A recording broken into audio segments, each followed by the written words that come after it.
At 3 a.m., the world doesn't go quiet. Lights stay on, eyes stay open, and your brain never gets its nightly reset. By sunrise, you start to realize this isn't freedom from sleep, it's a new kind of trap. And by the end, the scariest twist is that the danger isn't staying awake, it's what wakefulness becomes. Imagine a world where humans simply cannot sleep, not for a nap, not for a night, not ever. Yet, we still have to live inside human bodies. Some people assume you just get used to it, like switching diets, but the brain doesn't train away a biological maintenance cycle. Another misconception is that more waking hours automatically means more productivity. Yet attention breaks long before the clock runs out. And a third misconception is that sleep is mostly for resting muscles. And when a big part of it is the brain doing invisible cleanup, you never feel until it stops. At first, it feels like a cheat code, doesn't it? An extra third of your life handed back to you. But here's the first sting. If everyone gets extra time, nobody gets extra advantage. So what do we spend it on instead? Now picture the first 24 hours. The city looks the same, but the rhythm is wrong. Traffic at midnight, laughter at 4 a.m., office lights burning like a second sun. Your body still runs on its internal clock, so you feel tired even if sleep is impossible, like an itch you can't scratch. And that frustration becomes a constant background noise. Reaction time slows and your emotions get louder, as if the volume knob on irritation has been cranked up a notch. Here's a rough estimate. Even a small drop in attention could multiply little mistakes into big ones across millions of people, because modern life is basically a machine made of tiny decisions. The twist is that you're awake, but you're not fully there, and you may not notice the difference until you reread a message you sent and don't recognize the tone. Would you trust yourself to drive, to operate equipment, to argue with someone you love when your mind is subtly misfiring? Then the first week arrives and the world starts to look haunted in daylight. Without sleep, the brain can't neatly file memories, so days smear together, and you lose the clean edges that separate yesterday from today. People begin reporting flickers at the edge of vision, phantom sounds, and moments where the mind tries to dream while awake, because it has nowhere else to put that pressure. Stress hormones stay elevated, and your body behaves like it's always bracing for danger, which makes tempers shorter and immune defenses shakier. The twist is social. Night used to be a shared pause, a truce, a time when even enemies go home. But now conflict can run uninterrupted because there's no natural stop sign. Whole friendships fracture faster, relationships don't get the nightly reset, and arguments stretch on until they turn into new identities. If there's no night to soften the day, how long before society starts acting like it's permanently cornered? A month in, the consequences stop being feeling weird and start being systems failing.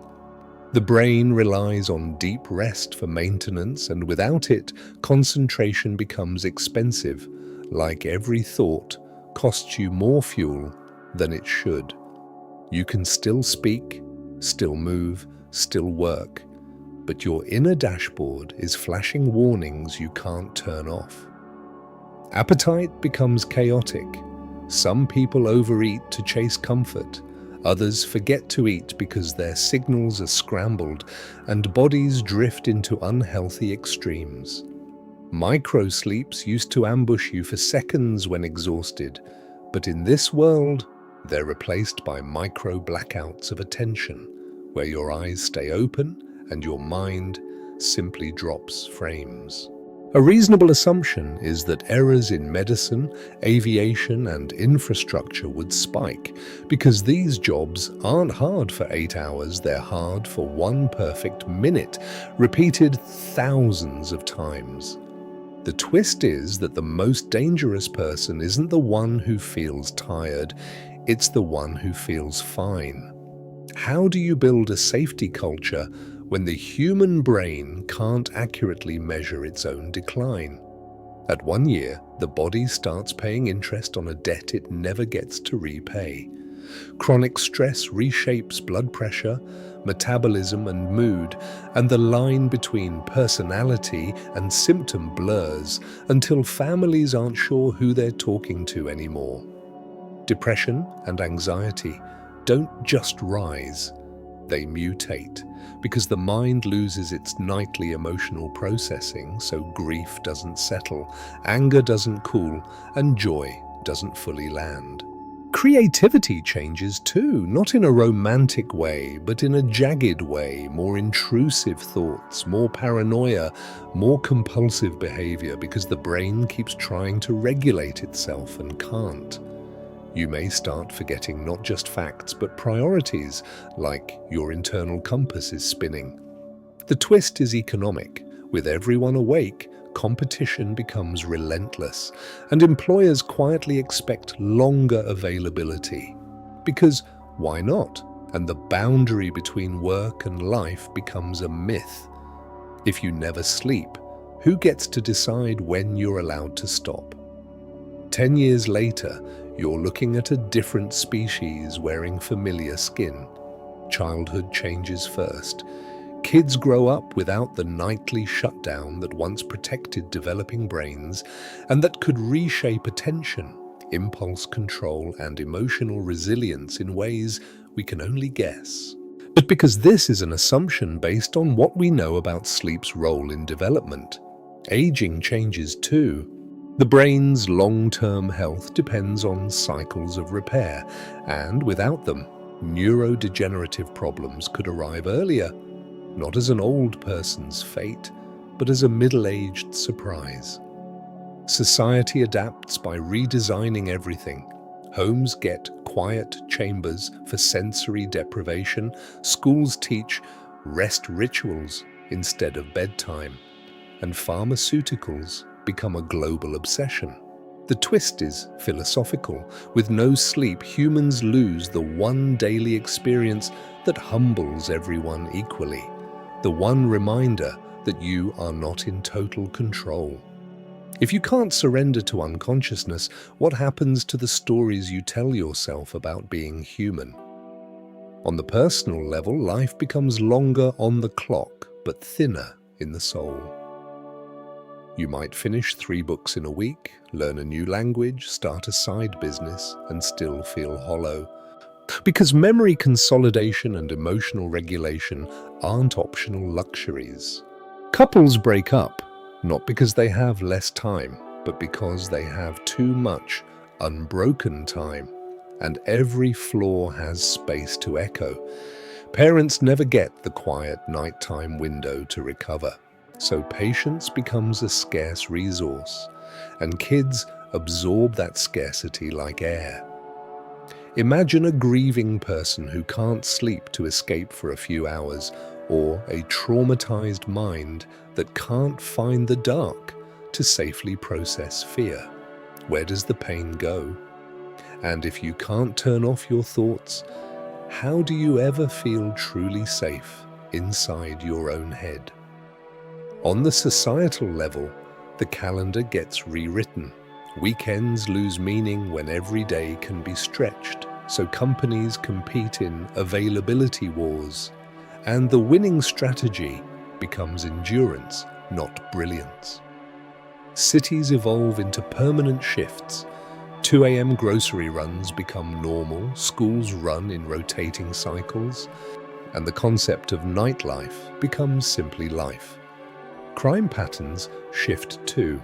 If streets are always populated, some crimes drop, but others rise because predators have more opportunities and victims have fewer true refuges. Politics gets harsher, because leaders never face a nightly pause, and outrage can be manufactured 24 hours a day without interruption. Here's a rough estimate. Even if only a small fraction of the population becomes chronically unstable, the ripple effect could touch everything from supply chains to emergency response. What happens when a civilization loses its one universal off switch? On the planet level, the Earth itself starts to feel the change. Energy demand surges because lighting, transport, data centers and entertainment never power down, and even a reasonable assumption of a bit more usage becomes enormous when multiplied across billions of people. Wildlife suffers as artificial light spreads, migratory cues, breeding cycles and nocturnal ecosystems get disrupted by a world that refuses darkness. The sky changes too. More light pollution erases the stars for more people. And that matters because the night sky has always been a psychological anchor, a reminder of scale. The twist is cosmic in a small way. Humans used to align with the planet's rotation, but now we fight it, and the planet doesn't care who wins, our bodies do. If the night is no longer sacred, do we gradually become strangers to the very world that shaped us? You might argue that technology would save us, and it would help, but not in the way you hope. We could build stimulation-free pods, use timed darkness, soundproof rooms and guided breathing to mimic rest. And a reasonable assumption is that some benefits would return because the nervous system responds to calm. But mimicking sleep isn't the same as sleep. And the brain's deeper maintenance processes may not fully happen without the real thing. So the question becomes, are we curing the problem or just building better ways to tolerate damage?